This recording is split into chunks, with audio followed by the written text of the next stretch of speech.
Le verre à vin en cristal a glissé de ma main et s'est brisé sur la table en noyer juste au moment où l'enveloppe ocre était jetée devant moi.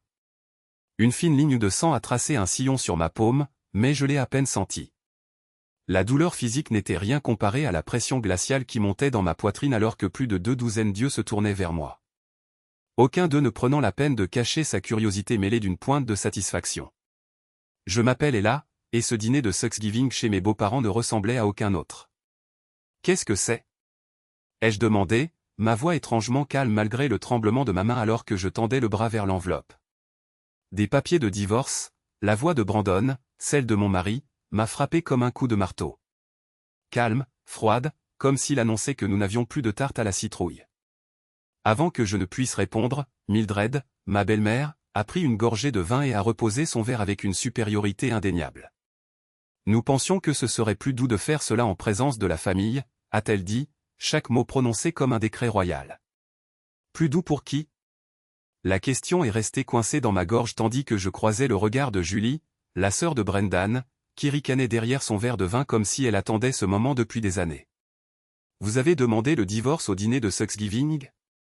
Ai-je répété, chaque mot s'étouffant lentement. Ma chérie, a continué Mildred, ses yeux glacials se posant sur moi. Tout le monde ici sait que tu n'as jamais vraiment été à ta place dans cette famille. Sous la table, Lindsay, ma meilleure amie, qui avait supplié de venir ce soir, m'a attrapé la main et l'a serrée. Elle était la seule raison pour laquelle je ne m'étais pas levé et n'étais pas parti dès mon arrivée. J'ai baissé les yeux sur l'assiette devant moi, des tranches de dinde, de la sauce au canneberge, des petits pains dorés, et me suis senti soudainement mal. Je ne m'étais jamais senti aussi humilié, et il n'essayait même pas de le cacher. Oh, allons, a ajouté Julie, le sarcasme dégoulinant de ses lèvres. Tout le monde sait que ce petit atelier d'art derrière la maison n'est qu'une excuse pour ne pas avoir un vrai travail. Cette fois, les rires ont fusé librement. Même quelques cousins que j'avais supposés neutres n'ont pas pu retenir leur sourire. J'ai regardé Brandon, cherchant quelque chose de familier. Une lueur de regret, une trace de l'homme qui m'avait jadis aidé à peindre tous les murs de mon atelier. Mais il a évité mon regard. Comme si j'étais une étrangère dans la maison que j'appelais autrefois la mienne.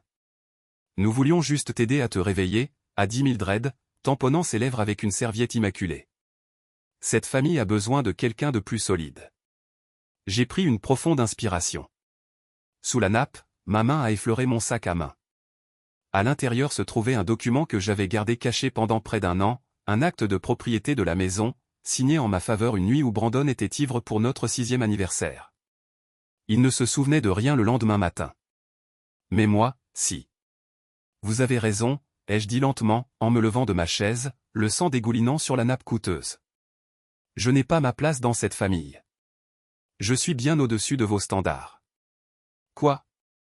Brendan a levé les yeux, le visage rouge. Lindsay, peux-tu me conduire à l'hôpital? Ai-je demandé, me tournant vers mon amie encore stupéfaite. Mes mains saignent. Oh, et Mildred, vous devriez laver cette nappe bientôt. Les taches de sang s'incrustent si vous la laissez trop longtemps. Un peu comme les transferts d'actes de propriété. Le cliquetis découvert a retenti. Quel transfert d'actes de propriété? A demandé Mildred, sa voix soudain déséquilibrée. J'ai souri. Un petit sourire, mais assez froid pour faire baisser la température de la pièce. Joyeux Thanksgiving. Ceci pourrait bien être le dernier repas que vous preniez dans cette maison. Et sur ce, j'ai quitté la table, ignorant les cris, les chaises renversées et Brandon qui m'appelait. Je n'ai pas regardé en arrière. Je n'en avais pas besoin. Il le fallait. Ce dont j'avais besoin, c'était d'arrêter l'hémorragie et de mettre le plan à exécution. Lindsay conduisait à toute vitesse à travers les rues calmes de la banlieue, éclairées par de douces lumières ambrées. Je me suis penché sur le côté, la main enveloppée dans une serviette imbibée de sang, toujours lancinante. Mais la douleur n'était rien comparée à la rupture qui m'attendait à l'intérieur depuis des années, attendant juste ce soir pour éclater. Nous sommes arrivés à une petite clinique d'urgence. Le médecin a recousu la coupure sur ma paume. 6 points de suture. Je n'ai même pas scié. Dans mon esprit, je n'étais plus la petite épouse discrète des Harrington. J'étais Ella, la seule femme à cette table qui s'était levée. Quand tous les autres s'attendaient à ce qu'elle reste à terre. De retour à l'appartement de Lindsay en ville, j'ai ouvert mon téléphone et j'ai retrouvé un brouillon que j'avais écrit des mois auparavant à mon avocate, Gloria MC Daniel, une femme perspicace qui avait gagné des litiges immobiliers qui semblaient impossibles à démêler. Objet, propriété au 118 Willow Creek. Le moment est venu. J'ai appuyé sur envoyer. Et là, es-tu sûr de ça, demanda Lindsay tandis que je me versais un verre d'eau. Je l'ai regardée, la seule amie qui ne s'était jamais moquée de mes rêves. Celle qui m'apportait secrètement des petits pains beurrés à mon atelier quand je peignais toute la nuit. J'ai été silencieuse trop longtemps, ai-je dit, d'une voix basse mais ferme. Maintenant, c'est à leur tour d'écouter. Le lendemain matin, Gloria arriva chez Lindsay comme prévu, portant un épais dossier et ce regard d'avocate. Aucune émotion, aucun jugement, juste de la stratégie. Qu'est-ce qu'on fait en premier, ai-je demandé, en posant mon café sur la table. D'abord, déposer la confirmation de propriété au bureau local, dit-elle, tournant une page vers une copie juridiquement contraignante de l'acte signé par Brandon. Ensuite, signifier au Harrington un avis d'expulsion de 30 jours. J'ai hoché la tête, sans ciller. Le moment était venu. Ce soir-là, je suis retourné à la maison où j'avais vécu pendant 6 ans, non pas en tant que belle-fille, mais en tant que propriétaire légitime. La grande propriété se tenait silencieuse dans l'obscurité, les portes vitrées reflétant mes phares tandis que je me garais. Je n'ai pas frappé. J'ai sonné à la porte parce que j'en avais tout à fait le droit. Et là, à propos d'hier, a répondu Brandon, stupéfait de me voir. Long manteau, cheveux soigneusement attachés, papier en main. Il ne s'agit pas d'hier, ai-je dit, en tendant les papiers. Il s'agit des 6 dernières années. Il s'est écarté. Le salon sentait toujours le bois et le parfum cher, mais maintenant ce n'était qu'une façade. Les gens qui m'appelaient autrefois l'étrangère étaient maintenant assis sur mon canapé, dans ma maison, comme s'ils étaient chez eux. « Qu'est-ce que c'est » demanda Mildred, observant la vie que j'avais posée sur la table en verre. Afin de quitter les lieux dans les 30 jours, ai-je répondu, en la fixant du regard. Cette maison m'appartient légalement depuis l'année dernière. Brandon oublia. Le visage de Mildred pâlit. Julie expira. Brandon ne dit rien. Pour la première fois, il n'y eut aucune remarque sarcastique. Je ne compte expulser personne, dis-je lentement. Mais si vous pensiez pouvoir me chasser de ma propre vie et continuer à vivre ici comme si rien ne s'était passé, vous voudrez peut-être lire cet avis attentivement. Je suis parti en laissant derrière moi une maison suffocante remplie de gens désormais incertains de ce qui venait de se passer. Cette nuit-là, je n'ai pas dormi. J'ai ouvert mon ordinateur portable et j'ai révisé le plan que j'avais autrefois ébauché quand j'étais une jeune fille avec des rêves épinglés à tous les murs du studio derrière la maison. J'avais autrefois rêvé de transformer cet espace en galerie d'art, non pas pour des pièces rejetées par des expositions prestigieuses, mais pour des œuvres ignorées par des êtres chers, mises de côté par la famille. J'avais la vision. J'avais le nom. Le Havre, où l'art trouve refuge. J'ai souri. Il était temps de leur montrer que je n'étais pas qu'une simple peintre de l'arrière-cour. Le nœud. Le lendemain matin, je me tenais devant les grandes fenêtres du domaine. Autrefois symbole de la puissance des Harrington, ce n'était plus qu'une coquille vide attendant de renaître. L'odeur de vieille peinture, la poussière de plâtre et les murs éraflés reflétaient un passé dont j'étais enfin prête à me défaire. Lindsay entra derrière moi, tenant 2 tasses de café fumantes. Elle jeta un coup d'œil autour d'elle et s'arrêta dans le grand foyer, l'endroit même où Mildred me faisait autrefois astiquer les sols, car c'était la première impression pour les invités. Cet endroit pourrait être tout autre chose, dit Lindsay, les yeux brillants. Une véritable galerie pleine de lumière, d'air et de liberté. Je pris le café et hochai la tête. Tu te souviens du professeur Bennett, celui qui enseignait la restauration à l'université? Celui avec la voix grave et les histoires de tableaux de la Renaissance perdue? C'est lui. Il a toujours un atelier juste en dehors de Boston. Je travaille avec lui depuis plus d'1 an, en secret, les soirs, les week-ends. Pendant que Brandon pensait que j'étais au yoga avec des amis, rit Lindsay. Et maintenant, il est temps de révéler ce secret au grand jour. Je ne répondis pas. Je sortis simplement mon téléphone et passai l'appel. Professeur Bennett, dis-je quand il décrocha. Il est temps. 3 jours plus tard, l'atelier du professeur Bennett apparut comme un fragment. T'es d'un autre monde. Des murs de briques apparentes, l'odeur d'huile de lin et la lumière du soleil filtrant à travers de hautes fenêtres. Sur la table, un portrait était en cours de restauration. Le visage de la femme semblait s'être réveillé d'un sommeil de plusieurs siècles. Vous arrivez à point nommé, sourit-il, retirant ses lunettes de protection. Je suppose que les Harrington ont enfin appris ce que sont les conséquences. Pas exactement, dis-je en posant l'ébauche du projet sur la table. Je ne veux pas de vengeance par la colère. Je veux reconstruire par l'art. Une idée audacieuse, dit-il en fronçant les sourcils. Mais je vis l'étincelle dans ses yeux. Je montrai l'esquisse initiale. La grande salle deviendrait la galerie principale, baignée de lumière naturelle provenant d'une verrière. Les pièces latérales seraient divisées en un atelier de restauration, des salles de classe et un espace d'exposition pour les artistes émergents qui n'avaient pas encore eu leur chance. « Comment ça s'appelle » demanda-t-il, se lavant les mains après avoir feuilleté les plans. « Le refuge, un endroit où l'art retrouve vie. » Le professeur Bennett hocha lentement la tête, puis me conduisit dans une pièce latérale remplie de vieux tableaux attendant d'être restaurés. Il me montra une nature morte avec un coin déchiré et des dégâts de fumée. Vous voulez créer un espace pour des choses que d'autres considèrent irréparables. J'aime ça, car j'ai déjà été l'une de ces choses. Il ne dit rien, posa simplement une main douce sur mon épaule. La semaine suivante, lorsque nous sommes retournés au domaine, l'équipe d'architectes avait déjà commencé à enlever le papier peint démodé et à sortir les lourds fauteuils que Mildred appelait autrefois « patrimoine français ». Je me tenais au milieu de la poussière, plan en main, dirigeant chaque étape comme une symphonie. Le 10e jour, j'ai envoyé le premier communiqué de presse concernant le refuge. Il était court mais clair. Un manoir, autrefois symbole d'une tradition rigide, deviendrait bientôt un sanctuaire pour les œuvres d'art rejetées. La réponse fut plus rapide que prévu.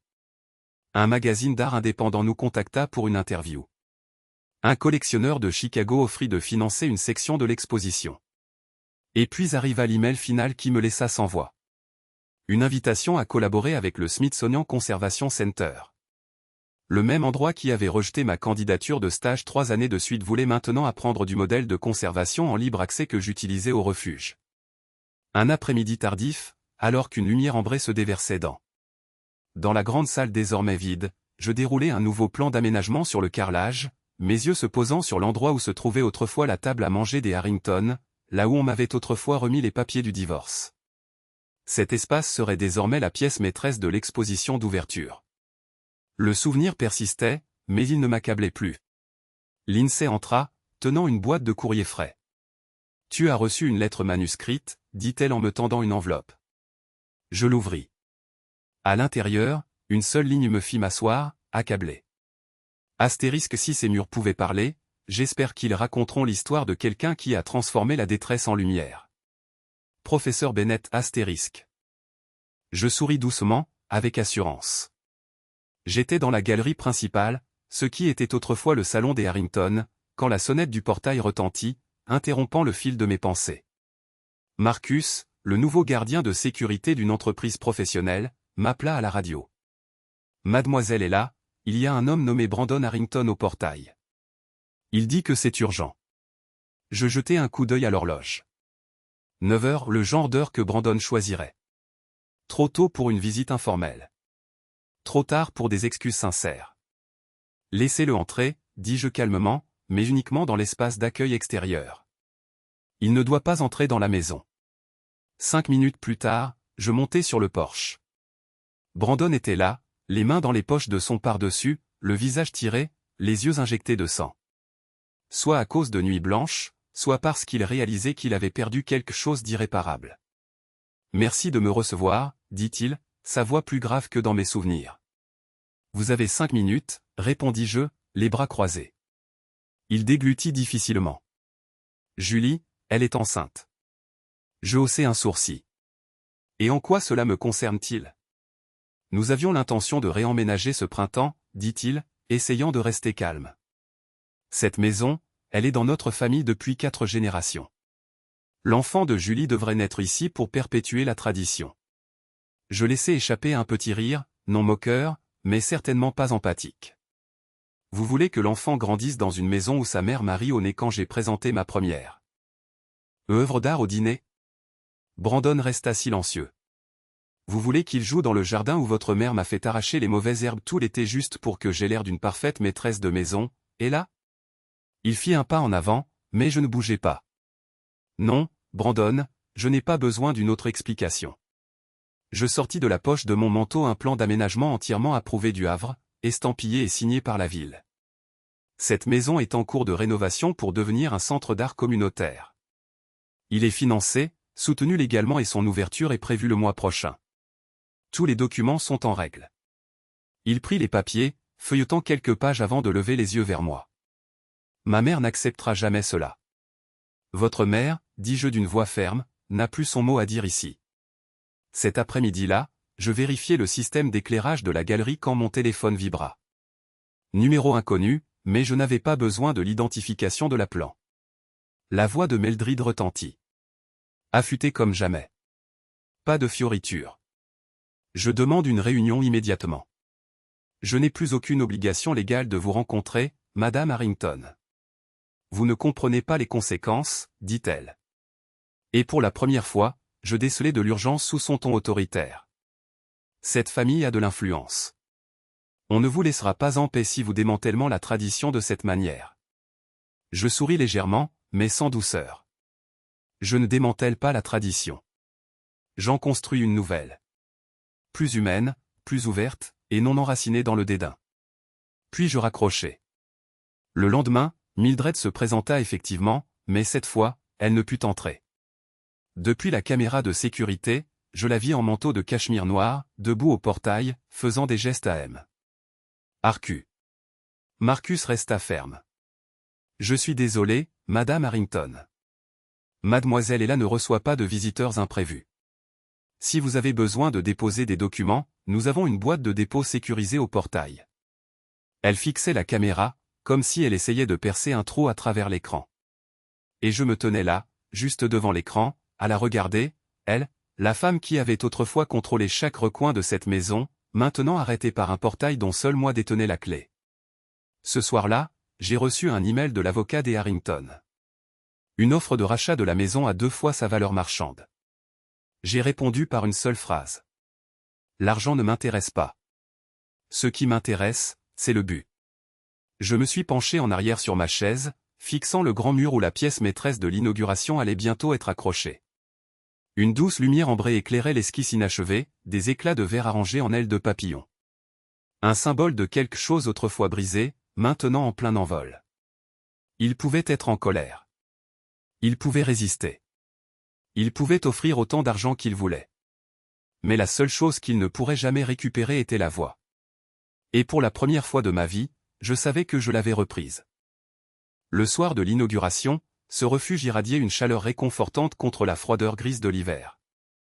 Des lumières dorées se répandaient sur les murs de briques apparentes, mettant en valeur chaque œuvre d'art qui ornait le couloir principal, autrefois le majestueux foyer du domaine Harrington. Les mêmes personnes qui appelaient autrefois cet endroit un héritage familial n'auraient jamais pu imaginer qu'un jour il résonnerait des applaudissements d'artistes de toute la ville. Je me tenais derrière un petit rideau de scène aménagé dans l'espace de la galerie. Mes doigts serraient légèrement un verre d'eau. Mon index tordait le bord d'une serviette. À chaque minute qui passait, de plus en plus d'invités arrivaient, des journalistes, des collectionneurs, des conservateurs de grands musées, et même quelques visages familiers qui avaient autrefois rejeté mes dossiers de candidature il y a 3 ans. Lindsay s'est approchée dans une robe de velours émeraude profond qu'elle avait fait faire sur mesure juste pour cette nuit. Il faut que tu vois ça dehors.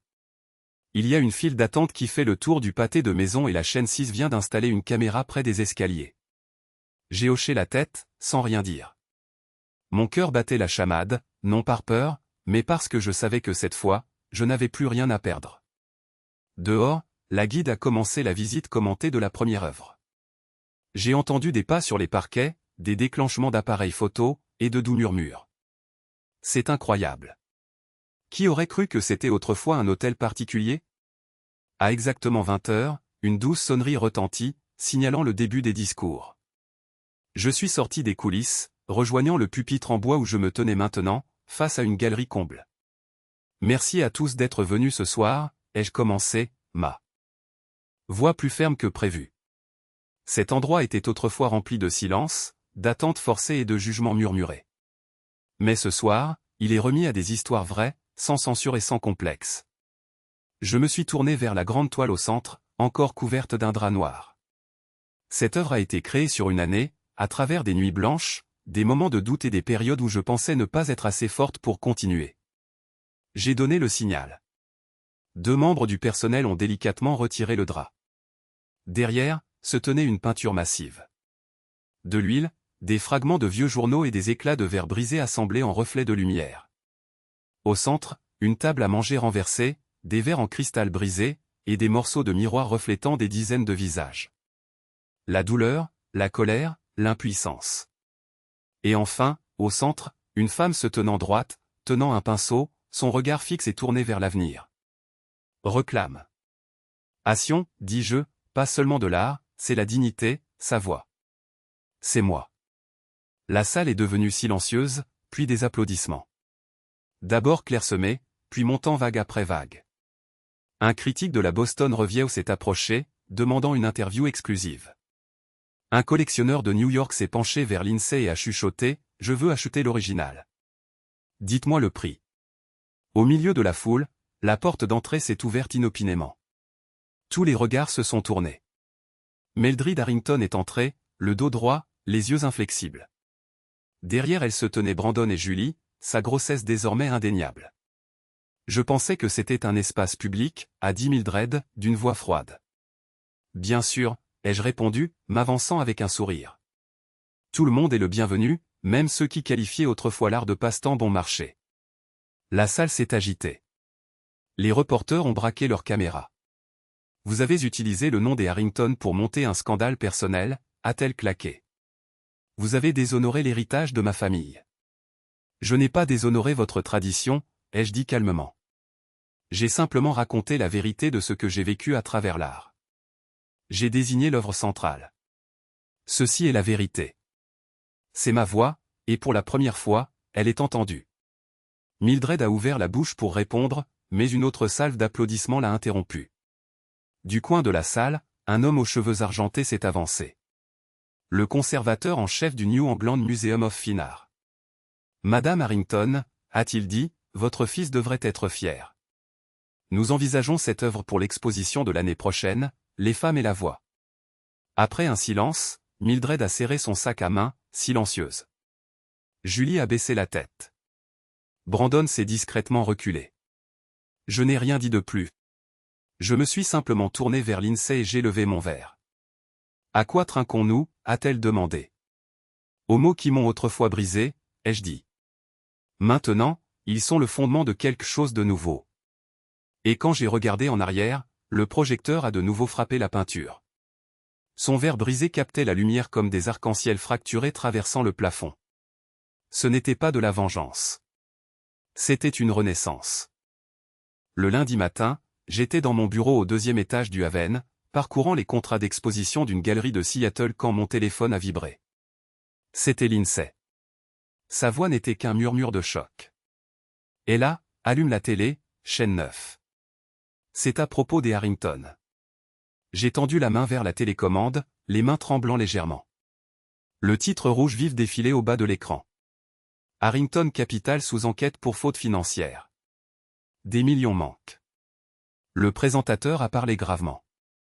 Des sources indiquent que Mildred Harrington, à la tête de l'entreprise, et son fils Brandon sont soupçonnés d'avoir utilisé les fonds de clients pour des investissements personnels, y compris en utilisant des propriétés comme levier, dont l'une est le domaine familial sur Willow Creek. J'ai figé. Mon cœur battait la chamade. Non pas de joie, mais d'une froide prise de conscience. Si je n'avais pas déposé le transfert de propriété à temps, tout ce que j'avais bâti aurait pu disparaître comme un château de cartes. Le téléphone a sonné de nouveau. Cette fois, c'était Gloria, mon avocate. Et là, j'ai vérifié. Heureusement que tu as déposé les documents, sinon cette propriété aurait été répertoriée dans le dossier de saisie d'actifs du FBI. J'ai expiré, regardant par la fenêtre le jardin de devant où quelques étudiants préparaient le cours de restauration de l'après-midi. Et Brandon ? Il coopère avec les enquêteurs, et il semble qu'il rejette tout sur sa mère. J'ai hoché la tête lentement, non surprise. Cette nuit-là, j'appliquais une couche de scellant sur un cadre du 19e siècle quand mon téléphone a sonné. L'identification de l'appelant ? J'ai hésité, puis j'ai décroché. Et là, sa voix était presque méconnaissable. Je n'ai nulle part où aller. Je n'ai rien dit. Julie a fait une pause, puis a continué en s'étouffant. Brandon m'a coupé les ponts. Ma mère a été assignée à comparaître, et je suis sur le point d'accoucher. Maintenant, je n'ai plus de foyer, plus d'argent, plus personne. Je suis restée silencieuse. Les souvenirs sont revenus. Son sourire moqueur lors de ma première exposition. Son rire lorsque Mildred m'avait traité de trop quelconque pour l'art. Je ne demande pas grand-chose, mais s'il y a une chambre d'amis, je paierai plus tard. Juste un endroit où dormir jusqu'à ce que le bébé arrive. Sa voix s'est brisée. S'il te plaît, pas pour moi, pour l'enfant. J'ai regardé mes mains, encore tachées de peinture. Les mêmes mains qui avaient tremblé lorsque les papiers du divorce m'avaient été tendus pendant le dîner de Thanksgiving. Mais maintenant, elles construisaient quelque chose d'important. J'ai pris une profonde inspiration. La maison d'amis derrière le jardin est vide. Je vais réinitialiser le code. Tu peux rester jusqu'à ce que tu trouves une autre solution. Julie est restée silencieuse. Puis, un sanglot étouffé est venu de l'autre bout du fil. 3 heures plus tard, une vieille voiture argentée s'est arrêtée devant le Havre. J'ai ouvert le portail. Julie est sortie, visiblement plus mince, son ventre arrondi. Dans sa main, un sac en toile délavé. Fini les manteaux de luxe, les talons hauts ou le parfum de marque. Devant moi se tenait une femme ramenée à son essence la plus brute, une version de Julie Harrington que personne n'avait jamais vue. Merci, dit-elle, les yeux rouges. Je sais que je ne le mérite pas, je l'ai guidée le long du chemin de pierre, devant le jardin fraîchement planté. La maison d'amis était propre, avec de l'eau courante, des draps frais et les lumières déjà allumées. Avant de partir, je me suis arrêté sur le seuil. Je ne fais pas ça pour toi. Je le fais pour l'enfant qui n'a jamais eu le choix de tout cela. Et parce que je crois que personne ne devrait être défini à jamais par ses erreurs passées. Julie a hoché la tête doucement, les larmes coulant. Je me suis retourné sans un mot de plus. De retour dans l'atelier, j'ai levé les yeux vers le tableau de la rédemption au centre du hall. Le verre brisé reflétait toujours la lumière comme s'il était vivant. Un nouveau message a résonné en moi. Parfois, le pardon n'est pas pour que les autres dorment bien. C'est pour que toi, tu sois enfin libre. Je me suis assise à ma table à dessin et j'ai commencé à esquisser pour l'exposition de printemps. Le thème cette fois, renaître de ses cendres. Et je savais que quelque part, dans le coin de ce jardin, une femme commençait son propre chapitre. Le portail a sonné un matin de printemps. La lumière du soleil filtrait à travers la canopée des arbres, s'étirant sur les murs de briques patinées du Havre, désormais un centre de restauration et d'exposition d'art très respecté. J'ai jeté un coup d'œil à la caméra de sécurité. La personne au portail portait un pull gris clair et tenait dans ses bras un tableau soigneusement emballé. Ses cheveux argentés étaient soigneusement attachés en arrière, mais ce visage était indubitable. Mildred Harrington. J'ai laissé l'écran s'éteindre et j'ai pris une profonde inspiration avant de parler dans l'interphone à Marcus. Laisse-la entrer, mais elle seule. Elle est entrée dans la salle de réception d'un pas lent et mesuré. Disparu, le port de tête altier des années passées. Elle a posé le tableau sur la table et l'a délicatement déballé, révélant un vieux portrait d'une jeune femme aux cheveux doucement bouclés et au regard lointain. Les couleurs avaient pâli et de fines craquelures s'étendaient comme des toiles d'araignée sur la surface. « C'est ma mère », dit-elle doucement. Il était au grenier depuis près de 30 ans. J'avais même oublié qu'il était là. J'ai hoché la tête, restant silencieuse. Elle a continué lentement. Et là, je sais que je t'ai fait du tort. J'ai rejeté tes rêves. J'ai aidé à te pousser hors de cette famille. Et quand tout s'est effondré, j'ai réalisé que la seule chose qui restait était ce qui était honnête. Je me suis assise en face d'elle.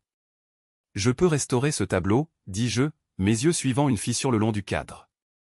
Mais il ne sera jamais exactement le même. Et c'est une beau. Voilà la chose. Mildred leva les yeux, perplexe. Car ces fissures, continuai-je, sont ce qui la rend précieuse. Le passé n'a pas besoin d'être effacé. Il doit être reconnu, puis reconstruit avec compréhension et bienveillance. Elle resta silencieuse un long moment, puis dit finalement, « Je ne suis pas ici pour demander. Je suis ici pour apprendre. Si vous le permettez, j'aimerais travailler ici. Tâches administratives, nettoyage, prise de notes, n'importe quoi. Je dois réparer quelque chose. Non pas pour défaire le passé, mais pour vivre mieux. Je me suis penché en arrière, réfléchissant, puis j'ai sorti un dossier du tiroir. Commencez lundi. Quelqu'un vous formera aux archives numériques. Et ce tableau, lui indiquai-je, est programmé pour une restauration la semaine prochaine. Mais je veux que vous soyez impliqués. Elle hocha la tête. Et dans les yeux qui n'avaient autrefois contenu que du givre, je vis pour la première fois quelque chose de profondément humain. De la gratitude. Dans les jours qui suivirent, Mildred fut d'une assiduité constante. Pas de voiture de luxe, pas de sac à main de créateur, juste elle dans un simple uniforme d'atelier, saisissant discrètement des données, dépoussiérant des cadres et s'asseyant parfois de longs moments devant des œuvres d'étudiants en cours. Julie s'était installée dans la maison d'hôte. Elle s'était inscrite à un court stage de restauration de peintures anciennes, disant qu'elle voulait comprendre les choses que j'avais autrefois rejetées. Le bébé arriva un dimanche après-midi. Un garçon en bonne santé, aux yeux d'un bleu profond comme ceux de Brandon, mais avec un regard bien plus doux. Julie le nomma Isaac.